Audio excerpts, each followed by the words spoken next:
Eu preciso confessar uma coisa. Quando o Kobbel pegou aquele pênalti na terça-feira, eu não comemorei pela Suíça. Eu comemorei pela Argentina, porque agora a história ficou perfeita demais. A seleção que espera há 72 anos por uma quartas de final, contra a seleção que ela nunca venceu na vida. 72 anos de espera, 0 vitórias sobre a Argentina, em 7 jogos, na história inteira. Hoje um deles vai morrer. E eu vou dizer o que ninguém tem coragem de dizer com todas as letras. A Argentina já está com um pé na final, e a volta histórica da Suíça, por mais bonita que seja, termina hoje em Kansas City. Polêmico?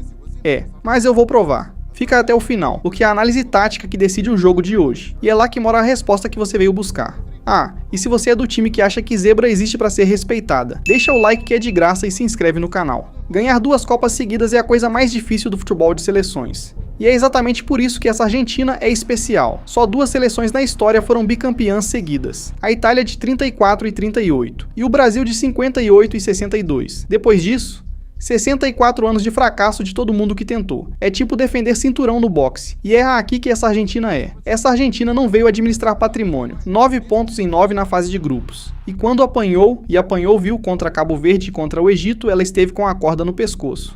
Ela mostrou a única coisa que campeão de verdade tem. Ela sabe vencer jogando mal. Saiu perdendo de 2-0 do Egito. Messi perdeu o pênalti e virou para 3-2. Isso não é sorte, isso é calo. Se essa Argentina passar da Suíça, ela vira a seleção mais perto do bi em 64 anos. Mas calma, porque do outro lado tem uma história que também tem 7 décadas. E ela começa com um jogo mais maluco que uma Copa do Mundo já viu.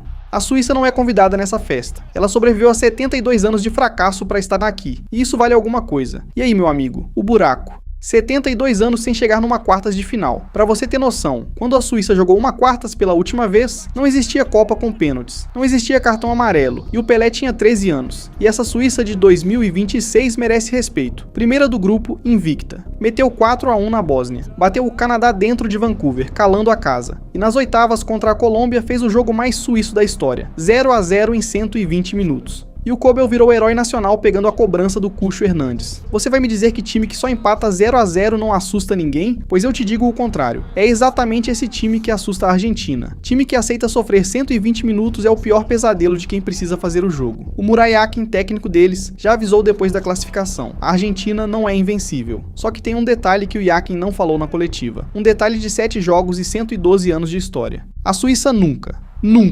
venceu a Argentina, e já esteve a 3 minutos de conseguir. 7 confrontos na história, 5 vitórias argentinas, 2 empates, 0 vitória suíça. Em Copa do Mundo, 2 encontros. 1966, Argentina 2-0, tranquilo. E 2014. 2014 foi outra coisa. Oitavas de final, Itaquerão, São Paulo. A Suíça fez contra a Argentina de Messi, Di Maria e Higuaín exatamente o que fez contra a Colômbia semana passada. Fechou tudo. 90 minutos, 0-0. Prorrogação, 0-0.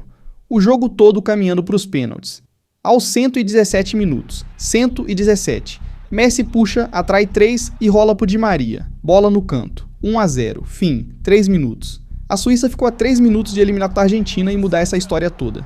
O Messi de 2026 não está fazendo uma despedida. Está fazendo a Copa mais absurda de um jogador de 39 anos na história do esporte. Os números um por um porque eles merecem. 7 gols em 5 jogos. Artilheiro isolado da Copa, na frente do Mbappé, que tem 6. Marcou em todos os jogos da Argentina no torneio. Igualou um recorde argentino que durava 96 anos. E contra Cabo Verde chegou ao 20º gol dele em Copas do Mundo. 20º. Ninguém na história tem isso. 39 anos. E essa Argentina sabe vencer jogando mal. Porque ela tem um lado B. E o lado B é esse. A Argentina precisou vencer jogando mal. Levou 2 gols de Cabo Verde. 2 de Cabo Verde. Quase protagonizou a maior zebra da história das Copas. Levou 2 do Egito. São 4 gols sofridos em 2 jogos de mata-mata. E o Messi perdeu um pênalti que podia ter custado a Copa. Você vai me dizer, então a Argentina tá vulnerável. Tá, e é por isso que a Suíça sonha. Um time que não toma gol, a Suíça saiu do mata-mata sem sofrer nenhum. Contra um campeão que tá tomando gol de todo mundo. É a única equação em que a zebra fecha a conta. Só que aí entra a diferença entre estatística e futebol. A Suíça não tem um Messi para punir o único erro do jogo. A Argentina tem. E num jogo de um detalhe só, como foi 2014, como foi Colômbia versus Suíça. Quem tem o melhor jogador do planeta em estado de graça começa ganhando. E é exatamente sobre isso o detalhe que decide hoje. O xadrez tático do Scaloni contra o cofre do Yakin.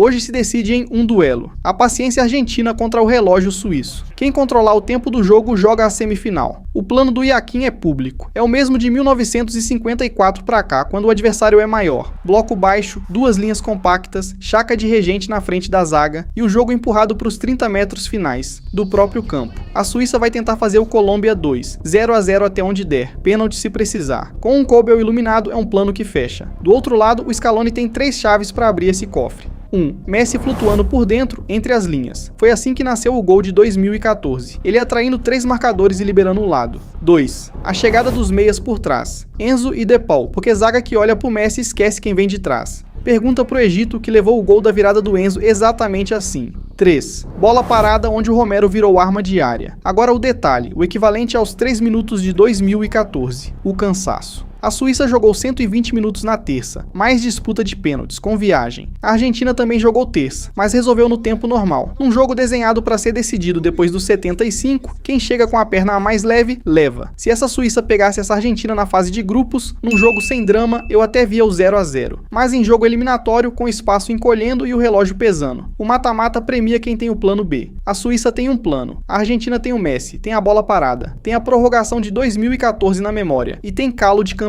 Olha, não é que a Suíça seja pequena, é que a Argentina que está grande demais, no momento certo demais, para tropeçar na história bonita dos outros. Então hoje em Kansas City, um dos 2 números morre. E eu tô dizendo que são os 72 anos da Suíça que sobrevivem só até as 10 horas de sábado, porque essa Argentina tem encontro marcado com um bi que o futebol proíbe há 64 anos. Agora eu quero você no jogo. A Argentina classifica ou a Suíça faz história? E capricha no argumento, porque eu vou fixar o melhor comentário dos dois lados. Aproveita agora e assiste os outros vídeos das quartas de final. Tem o do próximo jogo, Noruega versus Inglaterra, bem aí do lado esquerdo.